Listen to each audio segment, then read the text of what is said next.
Deep in the heart of Nigeria, in a village called Oduro, lived a young hunter named Ekene.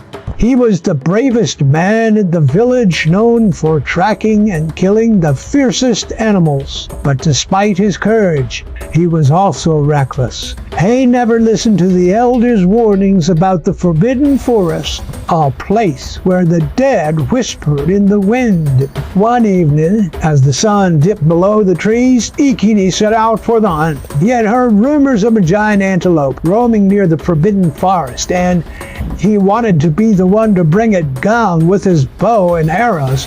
He ventured deep into the woods, ignoring the strange silence that settled over the land. Hours passed, and just as he was about to give up, he saw a massive antelope with glowing red eyes standing among the trees. Excited, he took aim and let an arrow fly. The animal let out a shriek, but instead of running, it collapsed instantly. Ekene rushed to it, but as he bent down to inspect his kill, something strange happened. A whisper filled the air. "You have taken what is not yours." Ekene froze. He looked around, but he saw nothing. The wind howled through the trees, carrying more whispers. He grabbed the antelope and slung it over his shoulder, determined to return home.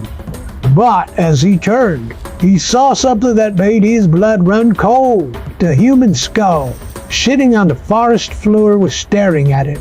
Its hollow eyes glowed with an eerie blue light, and its jaw moved. "You must return what you have taken, or you will never leave this forest," the skull warned. Ekene scoffed. "You are nothing but old bones. What can you do to me?" He kicked the skull aside and marched toward the village. But with every step he took, the forest seemed to grow darker. The trees twisted unnaturally, their branches stretching toward him like claws. The whispers grew into a chorus of tortured voices, and the ground beneath them became soft and wet, and as if you were walking on flesh. Terrified, Ekene quickened his pace, but to no matter how fast he ran, the village never seemed to get closer. He turned back, and to his horror, the talking skull was now floating behind him, grinning. "Return what you have taken," it repeated. Ekene panicked. He threw down the antelope and sprinted blindly through the trees. But the more he ran, the more the forest closed in on him.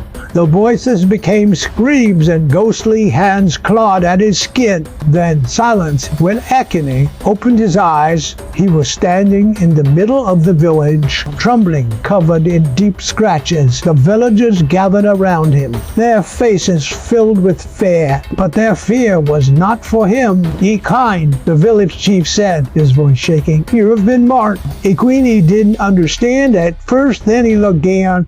His shadow was gone. The elders knew what this meant. He had angered the spirits of the forbidden forest. Without a shadow, he was no longer fully human. Hell was cursed. From that day on, Ekene never slept at night. The whispers followed him.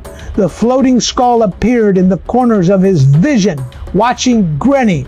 His body grew weaker, his skin paler. He begged the elders to save him, but they shook their heads. "No one escapes the curse of the talking skull," they said.